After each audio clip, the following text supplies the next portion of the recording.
kembali lagi bersama kami podcast season 2. Nah, jadi pada kali ini kita kedatangan tamu yaitu Kak Muhsin. Halo Kak. Halo. Apa kabar? Baik, alhamdulillah. Jadi Kak Muhsin ini di bagian akademiknya pernah menjabat sebagai Ketua Umum kami D4LM. Nah, di bagian akademiknya Kak Muhsin ini adalah salah satu mahasiswa lulusan terbaik se-Fakultas Teknologi Kesehatan. Tepuk tangan dulu dong. Jadi sobat mahasiswa, tema pada kali ini yaitu bagaimana pentingnya manajemen waktu bagi mahasiswa-mahasiswi agar tetap produktif dan berprestasi.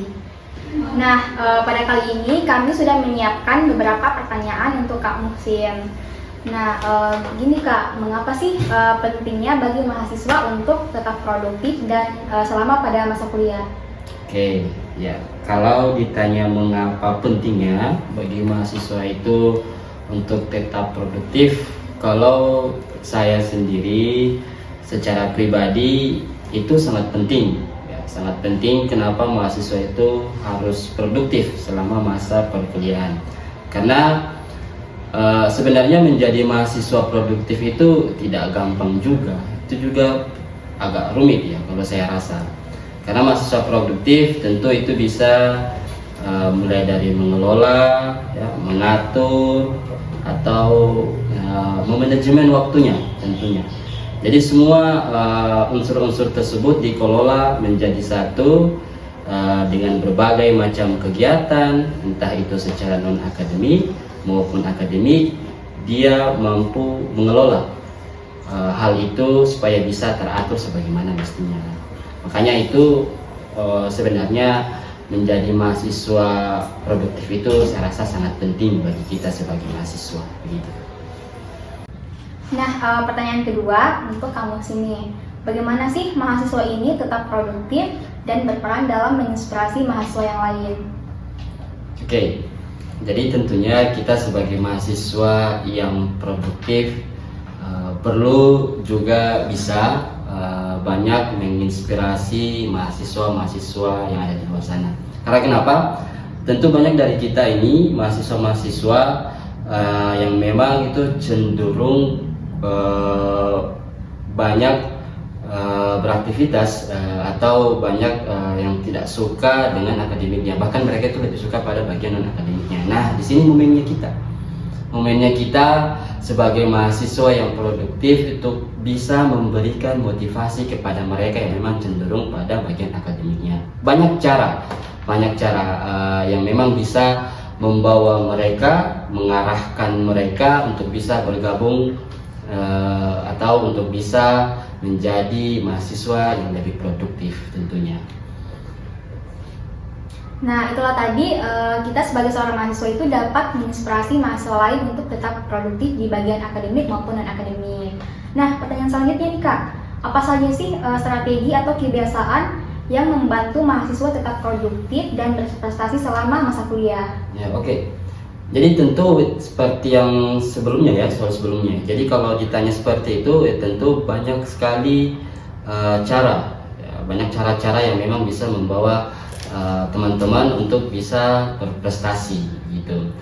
Jadi salah satunya mungkin dengan kita meningkatkan kemampuan kita dalam suatu bidang gitu. Jadi kemampuan kita tingkatkan dalam suatu bidang itu supaya bisa membuahkan hasilnya itu contohnya ya sebuah prestasi gitu. Prestasi yang bisa kita dapatkan pada kemampuan yang kita tingkatkan. Jadi kemampuan juga itu sebenarnya kalau tidak seterusnya kita asah, tidak seterusnya kita tingkatkan, pasti akan melemah, akan menipis atau akan berkurang tingkat kemampuan kita. Jadi kemampuan juga itu saya rasa penting untuk kita tingkatkan, memberikan saran, memberikan motivasi kepada teman-teman mahasiswa lain ya untuk bisa sama-sama menghasilkan suatu prestasi di dalam bidang akademik gitu, saya rasa. Nah, kita sebagai mahasiswa itu kita harus menunjukkan bahwa kita itu mempunyai kemampuan yang harus tetap diasah selama pada masa kuliah agar tetap bisa berprestasi. Nah, itulah tadi tantangan kita sebagai seorang mahasiswa untuk manajemen waktu. Nah, lanjut nih ke pertanyaan berikutnya. Gimana sih mahasiswa itu tetap produktif dan dapat berperan sebagai menginspirasi motivasi mahasiswa lain, Kak? Oke, jadi kita sebagai mahasiswa yang produktif itu tentu juga harus bisa menyalurkan, ya, memberikan inspirasi kita terhadap beberapa teman-teman mahasiswa lain. Nah, ini sebenarnya penting karena kenapa dari kita, ya, bisa mempengaruhi beberapa mahasiswa yang memang cenderung akan akademiknya, gitu. Nah, pertanyaan selanjutnya nih, bagaimana sih kontribusi mahasiswa yang produktif dan berprestasi terhadap perkembangan akademik dan penelitian? Oke, jadi kalau untuk kontribusi mahasiswa, ya, dalam perkembangan akademik maupun penelitian, ya, sebenarnya kontribusi mahasiswa itu tergantung dari kita bagaimana menanggapi, ya, saya rasa. Bagaimana dari kita menanggapi apa saja yang ada di dalam kampus itu, atau apa saja dari kampus menyelenggarakan itu. Jadi contohnya kalau mungkin dari bidang penelitian banyak, yaitu kampus yang memang kayak mengadakan penelitian-penelitian begitu. Jadi dengan penelitian itu kita sebagai mahasiswa kalau melihat ada bakatnya kita atau kemampuannya kita pada penelitian tersebut, ya silahkan aja gitu, silahkan kita kontribusi ya, untuk hal seperti itu tidak salah. Kalau memang ada di situ bakatnya kita, apapun itu kita mampu, ya silahkan, nggak masalah. Jadi sebenarnya untuk hal-hal yang seperti itu saya rasa banyak dari kita yang memang tidak punya niat untuk mengambil suatu tindakan atau berkontribusi dalam suatu tindakan, karena banyak, saya yakin pemikiran-pemikiran itu muncul karena belum juga dimulai tapi sudah, ya, berpikiran ya, ini saya tidak mampu atau apa segalanya begitu. Banyak pemikiran-pemikiran dari mahasiswa yang berpikir akan hal itu dalam menanggapi suatu hal gitu. Contohnya kalau untuk kontribusi seperti itu, kalau ada mahasiswa yang berpikir begitu, ya secara tidak langsung pastilah tidak mau ikuti begitu. Padahal kan bagus gitu, mulai dari perkembangan dirinya, dia dapat mengasah potensinya, bakatnya, kemampuannya. Sebenarnya itu bukan hanya lari pada mahasiswanya saja, tapi ada feedbacknya, kampus dapat, kita juga sebagai mahasiswa pasti akan dapat. Nah, dari penjelasan kakak tadi, gimana sih kita sebagai mahasiswa itu bisa mengasah minat dan bakat kita dalam penelitian ini?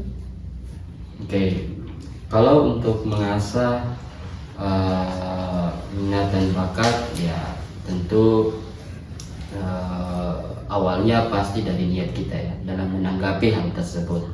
Kalau memang niat kita dalam menanggapi tersebut sudah jelek, itu pasti bawaannya akan jelek untuk kita ke depannya. Tapi kalau niat kita menanggapi hal tersebut itu baik, apapun ke depannya rintangan atau masalah yang akan terjadi itu pasti akan terlewati. Gitu. Semua tergantung bagaimana niat kita. Jadi kemudian setelah niat, ya tentu pasti ada usaha dong. Jadi usaha juga tentu harus bisa kita imbangi dengan niat kita. Jadi kita sudah niat terus tanpa usaha itu kan sama aja gitu. Jadi dengan usaha-usaha yang sudah kita lakukan, saya yakin teman-teman pasti akan bisa mengasah apapun itu, walaupun sesusah apapun itu pasti akan bisa. Yang penting sudah berusaha, kemudian juga diimbangi dengan doa, ya itu pasti saya rasa apapun yang menjadi kesusahan ke depannya itu bisa terlewati. Minat dan bakat yang memang dulunya itu tidak ada sama kita, tapi kalau kita sering asah, ya itu pasti akan muncul walaupun dulunya itu pasti tidak ada. Itu saya rasa. Nah, berarti teman-teman, kita itu harus mengawali dengan niat dulu, niat, usaha, dan doa. Nah, pertanyaan selanjutnya nih, bagaimana sih belajar yang aktif yang dapat membantu mahasiswa itu tetap produktif dan tetap berprestasi? Oke, jadi kalau untuk supaya bisa menjadi belajar yang aktif, saya rasa banyak cara gitu ya. Banyak cara, tapi salah satunya mungkin itu dengan cara berdiskusi ya. Karena dengan berdiskusi saya rasa itu dapat memberikan keaktifan dalam pembelajaran. Yang tadinya kita yang hanya sekedar mendengar atau yang hanya sekedar ya mungkin malas tahu bisa jadi. Ya, dengan cara berdiskusi saya rasa itu mereka-mereka yang seperti itu mungkin akan pasti aktif dalam berdiskusi, apalagi kalau kita ajak saling berdialog, saling guys kita seperti ini mungkin barangkali. Nah, adapun ilmu yang kita ambil dari narasumber kali ini yaitu Kang Muhsin, kita sebagai seorang mahasiswa itu pentingnya manajemen waktu bagi di kegiatan akademik maupun di kegiatan non akademik. Nah, mungkin ada closing statement yang Kang Muhsin ini dapat sampaikan ke penonton setia.